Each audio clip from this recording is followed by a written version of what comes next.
कहने को मजबूर हुए लोग।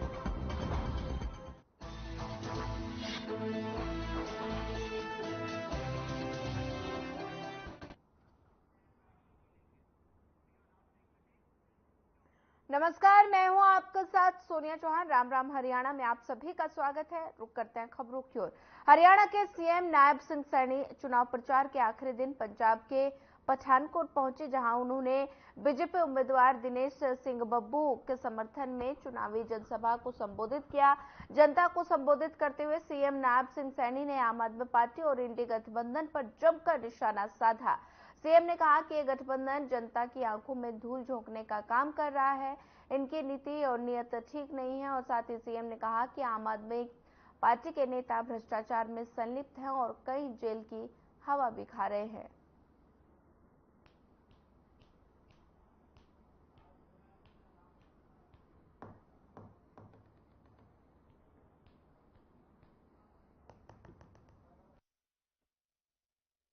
देश और प्रदेश की जनता की आंखों में धूल झोंकने का काम कर रहे हैं। इनकी नीयत भी ठीक नहीं है, इनकी नीति भी ठीक नहीं है, इनका नेतृत्व का तो पता नहीं कौन है कौन नहीं है। ऐसी हालात इन लोगों की है। और ये लोग देश के अंदर भ्रष्टाचार के लिए वोट मांगते हैं। देश के अंदर जो देश को तोड़ने वाली ताकतें हैं, उन ताकतों के साथ बैठ करके ये चाय पानी करते हैं, उनको बढ़ावा देने का काम करते हैं। अभी जो व्यक्ति यहाँ पर लोगों को सुरक्षा देने की बात करके पंजाब के अंदर सत्ता में आया है, वही व्यक्ति आज बोलता है कि आतंकवादी घटनाएं बढ़ गई है। तो फिर आपने वोट किस लिए लिया था, किस आधार के ऊपर वोट मांगा था? आज पंजाब के लोग इस बात को जानना चाहते हैं। आपको बताना पड़ेगा, लॉ एंड ऑर्डर की व्यवस्था की जिम्मेवारी ये इस सरकार की है, परंतु किस प्रकार के इनके मंत्रियों की वीडियो वायरल हो रही है, किस प्रकार की घिनौनी हरकतें भ्रष्टाचार के अंदर लिप्त है। इसके मंत्री स्वयं जेल के अंदर चले गए हैं, इनका सरगना वो जेल के अंदर पड़ा है। भाइयों, ये लोग देश और प्रदेश को लूटने के लिए आते हैं, ये विकास के लिए नहीं आते। 7वें चरण के चुनाव के लिए क्या कहेंगे 1 तारीख को? मैं सभी पंजाब के लोगों के और जो 7वें चरण के अंदर जो वोटिंग के अंदर हिस्सा ले रहे हैं, उन सब से अपील करना चाहूंगा कि आप नरेंद्र मोदी जी के नेतृत्व में इस देश को मजबूती की तरफ ले जाने का काम करें और कमल के फूल मोदी जी को राष्ट्र हित के अंदर वोट देने का काम करें। ये अपील मैं सभी से।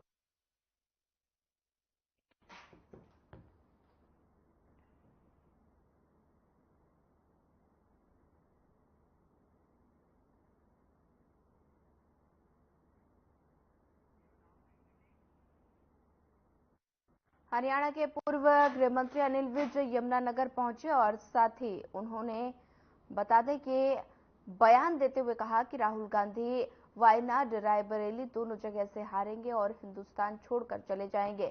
और बता दें कि यमुनानगर में बीजेपी नेता राकेश त्यागी के निवास पर मीडिया से बातचीत करते हुए पूर्व गृह मंत्री अनिल विज ने कहा कि राहुल गांधी इंडी गठबंधन के लिए बड़े बड़े दावे कर रहे हैं। राहुल गांधी से पूछना चाहता हूं कि वो अगर दोनों जगह से जीतेंगे तो कौन से सीट छोड़ेंगे। इंडी गठबंधन का कोई भविष्य नहीं, ना ही कोई नेता है।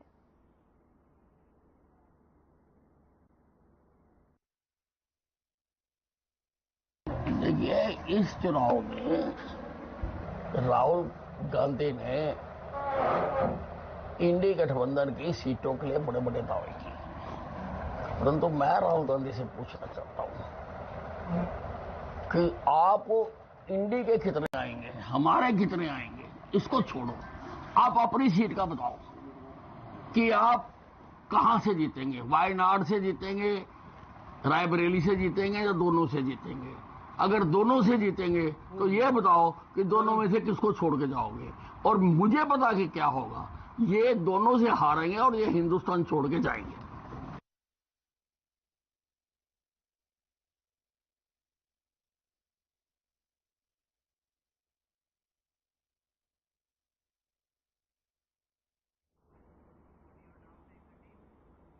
हरियाणा के नेता प्रतिपक्ष भूपेंद्र सिंह हुड्डा दिल्ली दौरे पर हैं और साथ ही इस दौरान उन्होंने एक बड़ा बयान दिया। बोगस वोटिंग को लेकर भूपेंद्र सिंह हुड्डा ने कहा कि एक्शन लेने वाले के पास अधिकार भी होना चाहिए। किस अधिकार से एक्शन लेने की बात बीजेपी वाले कर रहे हैं। और साथ ही उन्होंने कहा कि सरकार उनकी थी, पोलिंग एजेंट भी उनके थे, कहां से आ गया।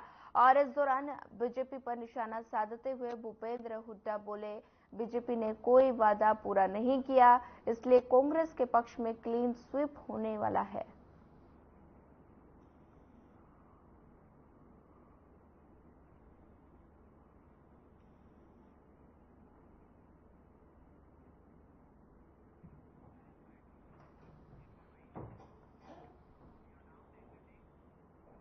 बोगस वोटिंग को लेकर सियासी पारा चढ़ा हुआ है और इसे को लेकर कांग्रेस के प्रदेश अध्यक्ष उदय भान का बयान सामने आया।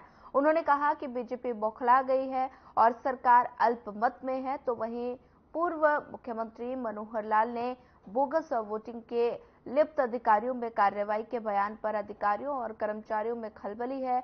फिलहाल मनोहर लाल अपनी जीत के प्रति आश्वस्त नजर आ रहे हैं और उन्होंने 1 जून से कार्यकर्ताओं के साथ बैठकें करके उनका आभार व्यक्त करने की भी बात कही है।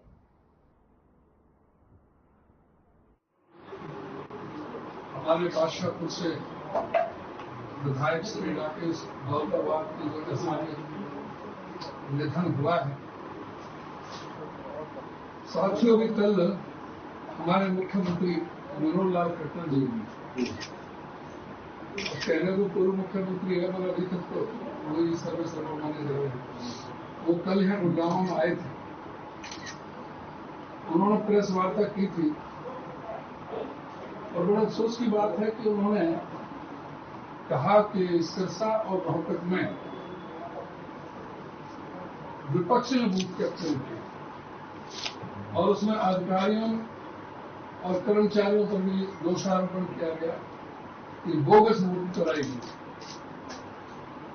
ये आरोप पूर्व मुख्यमंत्री द्वारा एक वरिष्ठ जो भाजपा के सबसे वरिष्ठ जो नेता हैं प्रदेश के, उनके द्वारा लगाए जाने से ये बात स्पष्ट हो गई है कि वो कितने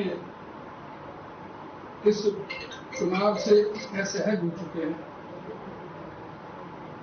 वो विपक्ष पर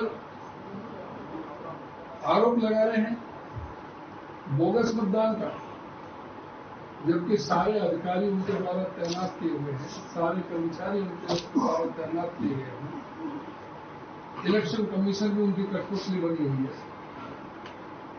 उसके बावजूद जो विपक्ष को कहना चाहिए था, उन्होंने कहा, इससे ये संकेत हमें अवश्य मिलता है कि जरूर इन्होंने जैसे पिछले चुनाव में गड़बड़ी करके दीपेंद्र हुड्डा जी को जैसे हराने का काम किया था, इनकी अभी भी मंशा ये हो सकती है।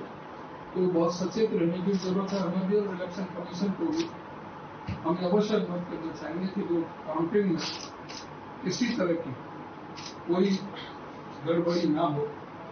अपने भी हम जांच एजेंट को सतर्क करेंगे, लेकिन इलेक्शन कमीशन को भी हम ये कहना चाहेंगे कि इस तरफ विशेष ध्यान दिया जाए, क्योंकि ये कुछ भी कर सकते हैं। अब 9.5 साल का शासन करने के बाद में वो उपलब्धि बता रहे हैं गुड़गांव के अंदर।